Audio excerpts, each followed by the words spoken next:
Shri M K ഹരിദാസും ഒപ്പം Dani പോളും തുടരുന്നുണ്ട്. Dani, ഇന്ന് രാവിലെ നമ്മൾ അവിടെ ചെന്ന ആളുകളോട് സംസാരിച്ചപ്പോൾ മുതൽ എല്ലാവർക്കും പറയാനുള്ളത് ഇത്രയും കാലമായി അവിടെ തുടർന്ന് വന്നുകൊണ്ടിരുന്ന ഒരു അനാസ്ഥയെക്കുറിച്ചാണ്, അല്ലെങ്കിൽ ഇവരുടെ പരാതികൾക്ക് ഒരിക്കലും ചെവി കൊടുക്കാത്ത അധികൃതരുടെ മനോഭാവത്തെക്കുറിച്ചാണ്. ഇന്നലെ രാത്രിയിലും ഇത് തന്നെയൊക്കെയാണ് അവിടെ സംഭവിച്ചത് എന്നാണ് അവർ പറയുന്നത്. ഈ അപകടം നടക്കുന്ന ഈ സമയമൊക്കെ അവിടെ പ്രവർത്തികൾ നടക്കുകയായിരുന്നല്ലോ. അവിടെ സുരക്ഷയ്ക്ക് ആളുണ്ടോ, അല്ലെങ്കിൽ കൃത്യമായ സംവിധാനങ്ങൾ പാലിച്ചുകൊണ്ടാണോ ഇവിടെ കാര്യങ്ങൾ നടന്നിരുന്നത്? എന്താണ് നാട്ടുകാർ പറയുന്നത്?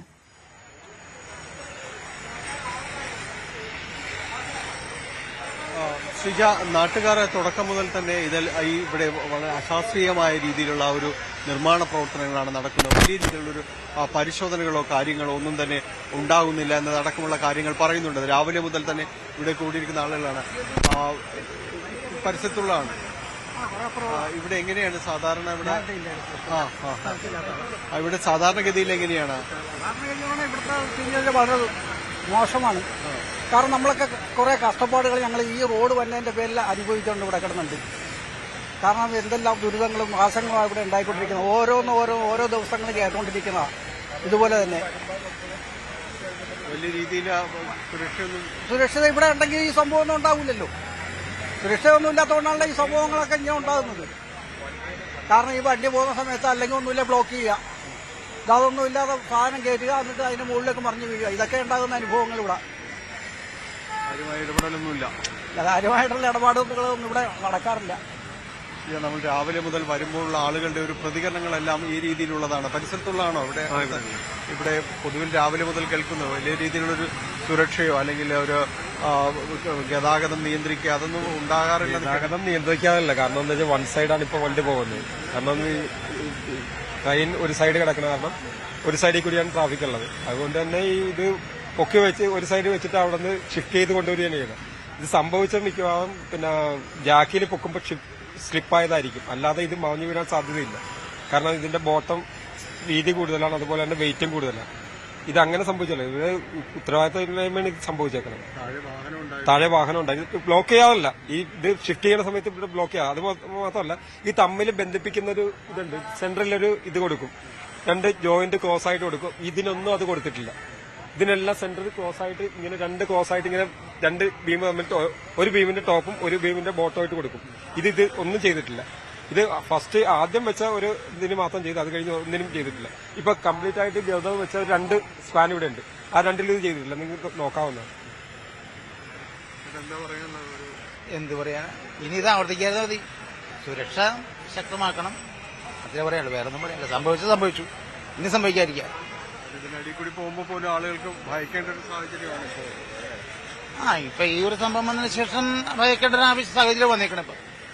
അപ്പൊ ഒരു കോൺട്രാക്ടർ വേണ്ട രീതിയിൽ സുരക്ഷാ നടപടികൾ ക്രമീകരിക്കുക എന്നുള്ളത്. അല്ല, ഞാനിത് അറിഞ്ഞു വന്നോ. ഇവിടെ സഞ്ചരിക്കാണോ? വീട് അപ്പുറത്തൊക്കെ അടുത്ത് തന്നെയാണ്. തോന്നിയിരിക്കുന്നത് പറഞ്ഞാൽ വൺ സൈഡാണല്ലോ ഇപ്പോൾ വണ്ടി വിട്ടുകൊണ്ടിരിക്കുന്നത്. ഇത് വർക്കും നടക്കണം, വാഹനങ്ങൾക്കും പോകണം. ആ ഒരു സിറ്റുവേഷനാണ് ഇവിടെ പോയിക്കൊണ്ടിരിക്കുന്നത്. രാവിലെ വൈകിട്ടുള്ള സമയങ്ങൾ എന്നൊക്കെ പറഞ്ഞാൽ ഭയങ്കര തിരക്കുള്ള റോഡാണിത്.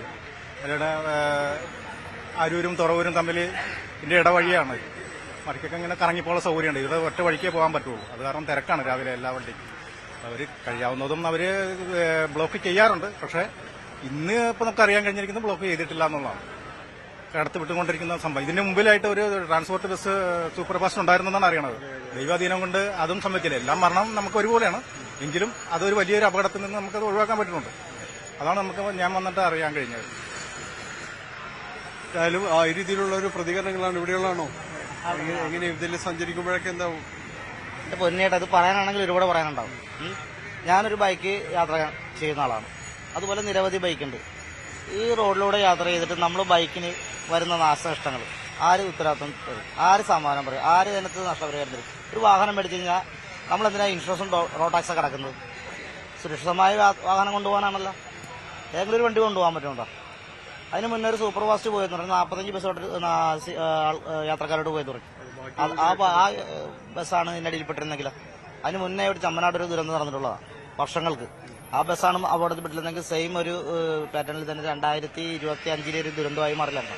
ഇവിടെ ഈ വാഹനങ്ങൾ തിരിച്ചുവിടുക അല്ലെങ്കിൽ വാഹനങ്ങൾ തിരിച്ചുവിടെ അപ്പുറത്തൊരു റോഡുണ്ട്. എന്തെങ്കിലും നിർദ്ദേശം നൽകാൻ ആളുകൾ മിനി ഒരു കാര്യം ഞാൻ പറഞ്ഞാൽ ഇവിടെ ബ്ലോക്ക് ചെയ്ത് കഴിഞ്ഞാൽ ഒരു സൈഡ് നമ്മൾ ബ്ലോക്ക് ചെയ്ത് കഴിഞ്ഞിട്ടുണ്ടെങ്കിൽ ടൂ വീലറുകാർ നമ്മുടെ ഇടയിൽ കൂടി കയറ്റിക്കൊണ്ട് വന്നു.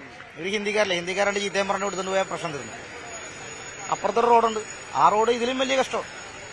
ഇതിനുവേണ്ടി പണിതല്ലേ അപ്പൊ ഞാനിപ്പോ ഇതിന്റെ സൂപ്പർസൈഡ് ചോദിച്ചപ്പോൾ പുള്ളി പറയുന്നത് അത് റോഡ് ടാർ ചെയ്യാനുള്ള ഫണ്ടൊക്കെ ഇവര് സ്റ്റാർട്ടിങ്ങിലേ കൊടുത്തിട്ടുണ്ടെന്നാ പറഞ്ഞത്. അതിന്റെ ടാറിങ് ഇപ്പോഴാണ് നടക്കുന്നത്. അപ്പൊ ഒന്ന് ആലോചിച്ച് നോക്കി, ഇനി ഇതെന്താ ജനങ്ങൾക്ക് എന്ത് സുരക്ഷിത ഉണ്ടെന്നാ പറയണം? ഒരു സുരക്ഷിതമില്ല. സംഭവിച്ചു മരണം സംഭവിച്ചാൽ അവർ ഒരു 10-20 ലക്ഷം രൂപ അവർ കൊടുക്കും, തീർന്ന ഇടപാട്. ഇത് തന്നെയാണ് കാരണം നമ്മൾ ഈ ചർച്ച ചെയ്യുമ്പോഴും എല്ലാം തന്നെയും ഒരു മരണം സംഭവിച്ചിരിക്കുന്നു. ആ ഒരു നഷ്ടം, ആ കുടുംബത്തിനുണ്ടായ സങ്കടങ്ങൾ അതൊന്നും പരിഹരിക്കപ്പെടാവുന്നതല്ല. ഇതിലെ ഇനിയിപ്പോൾ ഈ ഗർഡറുകൾ മാറ്റി വാഹനങ്ങളെല്ലാം തന്നെ കടന്നു പോകും, വീണ്ടും പഴയതുപോലെ തന്നെയാവും വാഹനങ്ങൾ ഇതിലേക്ക് തന്നെ ഓടിപ്പോകും. പക്ഷെ അതിനിടയിൽ ഒരു കുടുംബനാഥൻ ഒരാൾ ഇല്ലാതായിരിക്കുന്നു എന്നൊരു സങ്കടം ബാക്കി നിൽക്കും. ഒരു സംശയവുമില്ല അക്കാര്യത്തിൽ. അതിൽ ഉത്തരവാദിത്തപ്പെട്ടവരുടെ കൃത്യമായ ഒരു അലംഭാവം തന്നെയാണുള്ളത്. അപ്പം ഈ നാട്ടുകാരെല്ലാം പറയുന്നത് പോലെ തന്നെ ഇത് സൂക്ഷിക്കേണ്ടവർ സൂക്ഷിച്ചില്ല എന്ന് തന്നെയാണ്. ഇതിലെ വാഹനം ഒന്ന് ആലോചിച്ച് നോക്കുക. ഇതേപോലുള്ള ഭാരം 70 ടണ്ണോളം വരുന്ന ഗർഡറുകൾ 1-2 താഴെ കിടക്കുന്നത്. ഇത് കയറ്റി വെക്കുമ്പോൾ ഇതിന് അടിയിലൂടെ വാഹനം കടന്നുപോയി എന്ന് പറയുമ്പോൾ, അല്ലെങ്കിൽ അത് നിയന്ത്രിച്ചില്ല എന്ന് പറയുമ്പോൾ തന്നെ അറിയാം ഇതാരാണ് ഇതെല്ലാം ചെയ്യുന്നത്, ആരുടെ അനാസ്ഥയാണ് എന്നത്. ഇതിനപ്പുറം വേറൊന്നും വേണ്ടല്ലോ ശ്രീജ. അത് തീർച്ചയായിട്ടും അതെ.